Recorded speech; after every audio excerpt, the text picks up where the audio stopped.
Welcome back to Beyond the Nile. Introduce yourself and tell us what you do. It's a big question. My name is Michael Mora.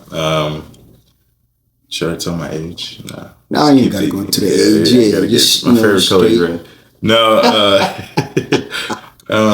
So I own my own remodeling business, and I also I kind of do a lot of things, but my main hats are remodeling and modeling in Kansas City.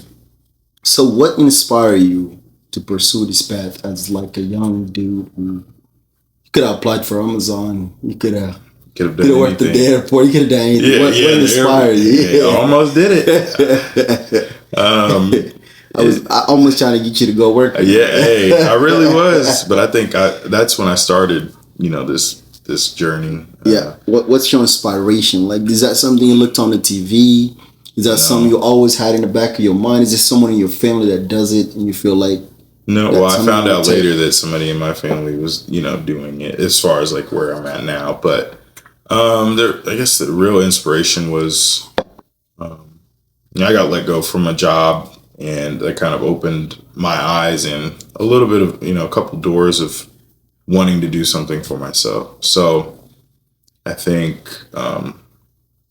I've always had a creative mindset, and that's kind of what I do in my business is just kind of get to be creative and work with other people that are creative, or even have a vision and I can bring that to life. True. But also helping people. So in my company, we do, residential and commercial spaces, offering remodels, handyman services, and renovating services. So yeah, it's just kind of, wanting to build something of your own for, the next generation is kind of where I've, started. How did your family, community, or upbringing influence your business mindset and goals? Well, I think my mother always kind of had let me kind of be my own person. But I always had support with anything I ever did. I just always had a good backing. Sometimes not always the resources were there, but sometimes I had, somebody could put me in the right direction. Off topic. Speaking of letting you do your own thing, what influenced you in becoming a cheerleader in high school? So the influence was a teacher, which at the time she was attractive. So with attractive women, you're like, I'll do it. Did she pressure you into doing it? Nah, no pressure. I mean, there was some little pressure with my teacher, but no, I think it was just like the curious mindset. One, you're surrounded by a whole bunch of females, so what high schooler wouldn't want to be? You know what is the first thing I found when I find out? Did I ask my cousin? He can guess, right? Yeah, I get it. My cousin saw me a picture of you as a cheerleader. I looked at him. I said, "Is he straight?" He said, "Yeah, he's straight." I said, I just want to make sure. Hey, I get it. Till this day, people assume or they think, and I'm just like, I kind of love it because it's like I'm the opposite, and it's you're heterosexual. Yeah. I know that. And that's the thing. That's what everybody says. Like, I don't think. I was curious. Honestly, I know. I always defend you because I know you. You know what I mean? I appreciate it. Yeah. I'm like, let them think that. That's fine. Because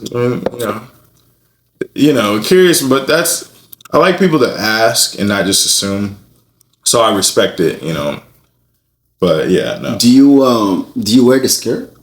Like, just curious. No, it's almost like marching band attire. It's like, you wear pants and a shirt. I was just the muscle. It's called a back so spot. You grab the chick that jump up. Yeah. All right. We know what you do. We know what you do now. You've been wanting to ask that for years. That's crazy. He just jumped in. Like, no lie. You can get some tea, let's let that one sit in. Hey, it was fun. You can get scholarships for that, and it's a lot of people aren't in that community, so it's kind of, I don't know. It was a good experience. So starting a business isn't easy. What are some biggest challenges faced early on, and how did you overcome it? Ooh. I would say being in two places at once, but also wearing all the hats. So when I started off the company, the business, it was, well, one, you have to get all your legal stuff. And that's something a lot of people don't tell you unless you go to school to learn these things. But nobody in my family kind of knew these things to like help me, get these resources. So it was it took a lot to Research and yeah. But I had friends that helped me. That's the thing. Like I said, I always had a good community that could point someone in the right direction. They might not have the answers, but they always knew somebody that did. But there's a lot of things I did learn on my own, or I had to research, which is part of the reason why I got into my business was learning. I learned off of YouTube, believe it or not. Obviously, you have to have some concept of, general handyman skills. Yeah. But yeah, I learned a lot off of YouTube, and that just propelled me forward. There's even jobs I do these today that I'll need like a little refresh cap of like how to start the process. But okay, I mean, did it all just came in from like you trying to put your mama TV together in the living room, and you were like, you know what? I think I can be a handyman. Yeah, no, I got my first toolkit, which came with a hammer, a toolbox, screwdriver, measuring tape, and I just started taking things apart. I think I was 12. No, I think I was like 9 or 10 years old. And I just started taking things apart. Anything I could mess with, I'd take apart. So I think that's kind of where it started. Well, also, this is the handyman stuff. I used to paint with my uncle, and he's the one who would tag me along, and he'd give me like, yeah, I'll give you $10, $8 an hour. Come help me paint. Come help me do this. And so that's kind of where I really started. He was like, I can get this done. I started painting. That's the thing. I started painting, and I knew how to cut in, roll, clean the brushes, clean the rollers, all this stuff. So speaking of challenges, I know that you got a scholarship. You had to go to somewhere in Missouri to go take classes, right? So are you talking about yeah, some kind of scholarship you had? I had a Pell Grant. Yeah. But I was going to school for culinary arts. Okay. And that was right after high school. Is that for that? No, the Pell Grant was like what, a year ago, 2 years ago? Oh, you're talking about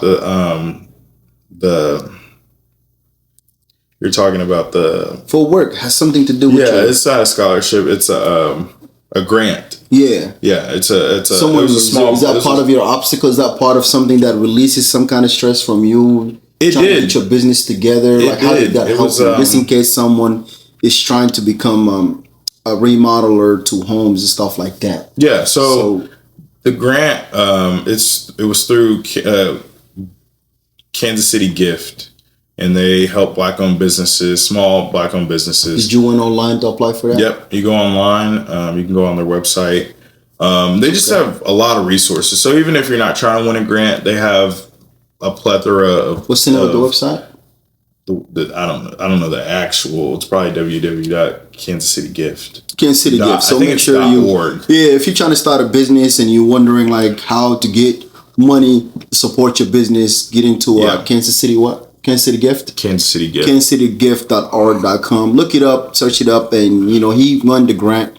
You went to Missouri? I won 3 grants. 3 grants? Oh, that's dope. Through them, and it was a total of 60,000.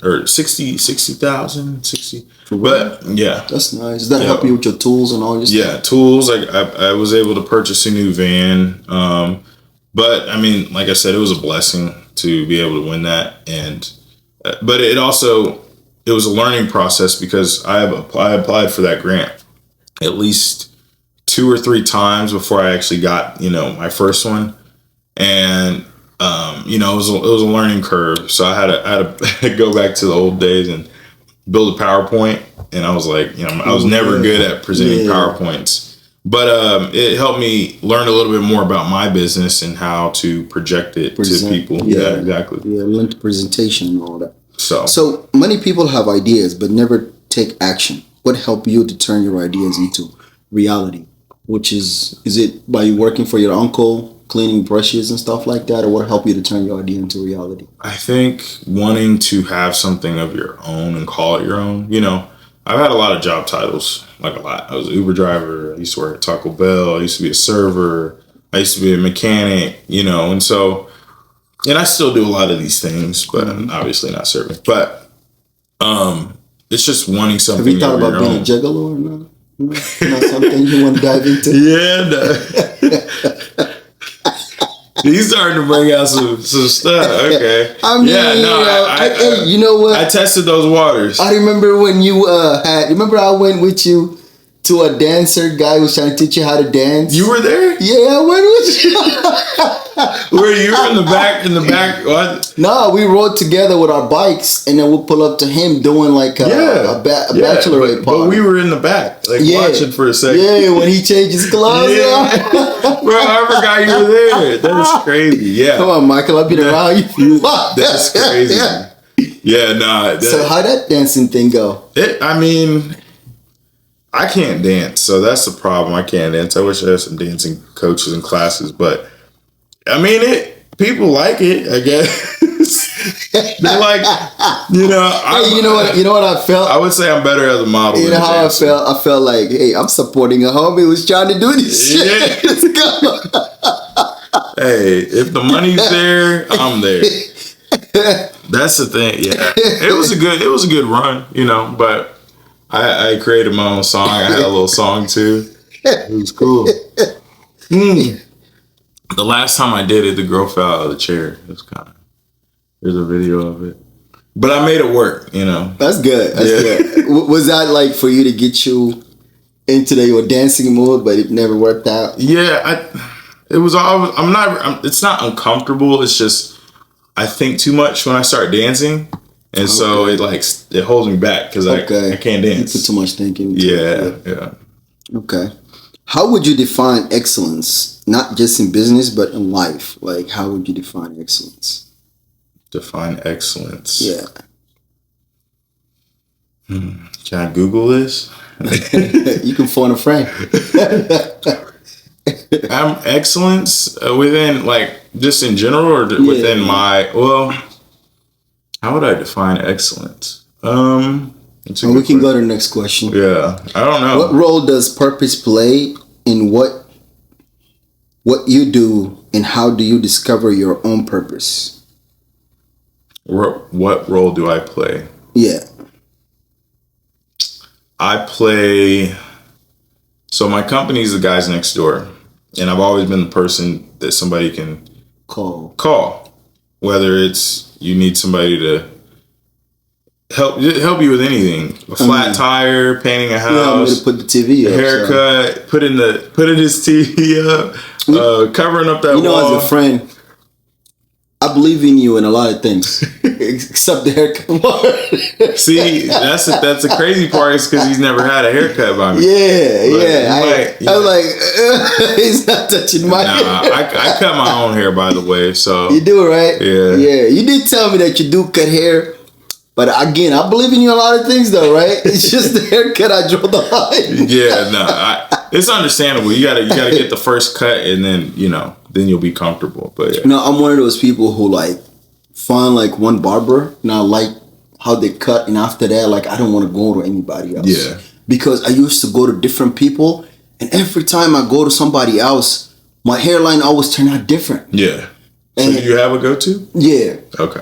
Yeah, my boy's Wale. Shout out to my boy Wale. He's a barbershop. You know him, right? Mm-hmm. Ali's friend. So yeah, he's a really good barbershop. Like this dude, bro.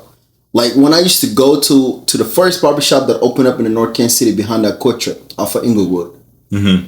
Yeah, I know what you're talking about. He used to be there. And I used to run into him a lot, but at that time I had a different barber. Yeah. And I thought he was African the whole time. Like literally. I did not know he was Dominican. Oh, okay. Yeah. That's crazy. Or Puerto Rican. He's Puerto Rican. Let me take that back before he get mad.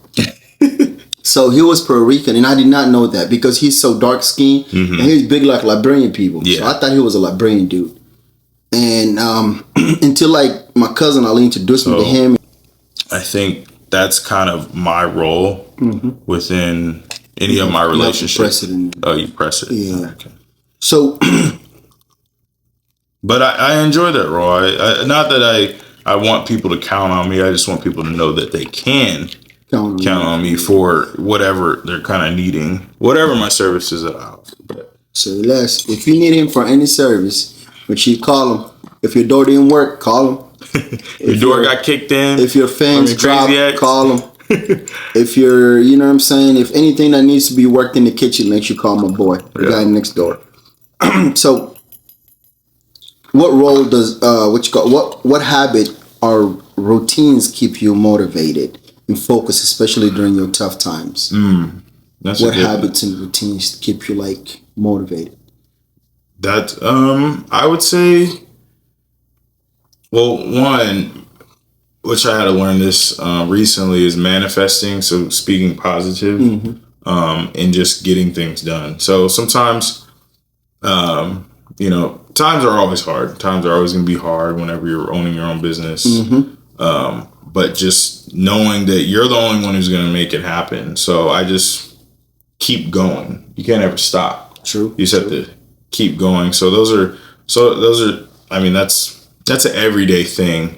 But just realizing and remembering that you keep going. Yeah, that you're the only one who's going to be doing what you're doing. So you can either stop or keep going and see where it goes.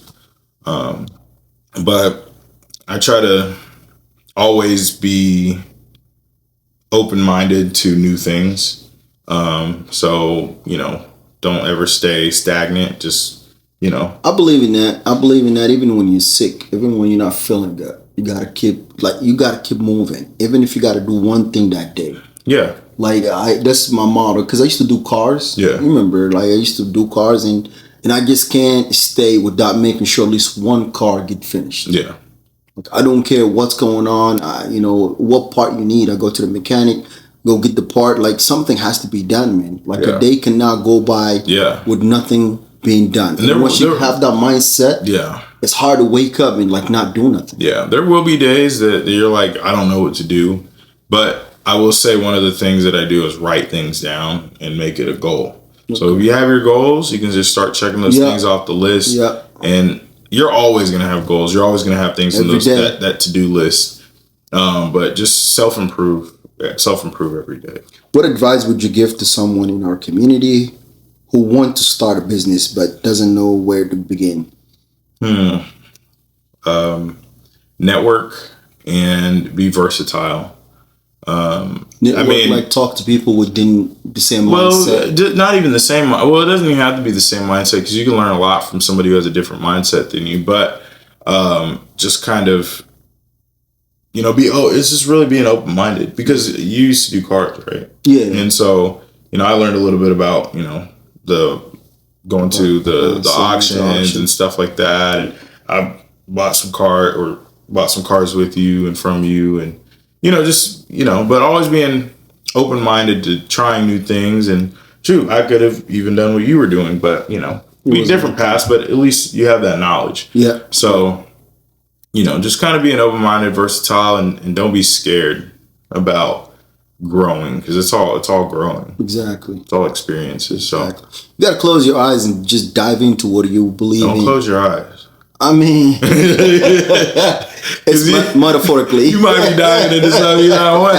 It's like, am I there yet? Yeah. No, it definitely, owning your own business is taking a leap of faith, because you don't know what's ahead. Exactly. And I always say there's a business owner mentality, and then there's an employee mentality. Exactly. Yeah. So and those are two different mentalities, and you don't realize the differences until you're doing the other one. I own my business. I know the deal. Yeah, it's different.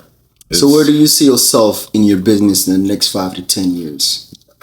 Retired. Things are. My company's busy, but I would definitely like to wear less hats, and take less responsibility. I'm always going to have the most responsibility, but be able to enjoy the youth, A little bit, yeah. a little bit, time just off. So you wish if you have like a good manager, that have like a really understanding how this works, that can be your right hand man, getting things done, so that you're not worried about every little thing. I would like to be. I mean, I think, what is it? If you have over 500 employees, you're not a small business or something like that. Yeah. But I would like to have enough employees where I could, they run. Things are running on their own. Yeah, things are running on, and it will take a lot to get there. And I think I can do it if I just keep doing what I'm doing. But I will say, in my profession, it's hard to find people that are consistent. And that's one of the things I try to be, is consistent, whether it's talking to a customer, whether it's, promoting myself, but also, my work, just being consistent. So it's hard to get to that point. I see. So that brings us into the end of another powerful conversation. And here on Beyond the Nile, today we have seen what possible when purpose meets passion, and how excellence isn't just a dream, it's a decision. And I appreciate you for coming in, and I appreciate you guys for tuning in to Beyond the Nile. You have anything you wanted to say before we go? Would you ever do cheerleading? Hell no. It's not my cup of tea. I don't see myself. I can't see myself. Can't see yourself touching a woman? Yeah. Oh, and I see what I see what you did. I still decline. I can't do it. I can't deal with the uniform. The uniform is not for me. If they change the uniform, maybe I dive in. You wear a uniform at work? Yeah, not that uniform. It's just a little thicker. And then, like, standing in front of people, like, I'm just like, I have like what they call it. I'll have an anxiety, bro, trying to perform in front of people. No, I get it. They want to clap somebody. Yeah, do, like leg kicks and stuff. Yeah, you did that. I did. I had to. They're like, you got to do a leg kick, and I'm like, all right, I'll do like, but I didn't. I wasn't. It was. I had to do the. You don't got to explain it to me. I understand. Hey, that's the thing, though. You got to be open minded. It was an experience, but that's the only sport that I went to state in, and we've got fourth in state. So football, wrestling, track. I didn't go to state in any of those. Michael, if anything, you're proud of being fourth in the state in cheerleading. I'm proud of you. Yeah, I'm proud of you. Thank you. That's my boy. Yeah, we go way back. Yeah, thanks for tuning in to Beyond the Nile.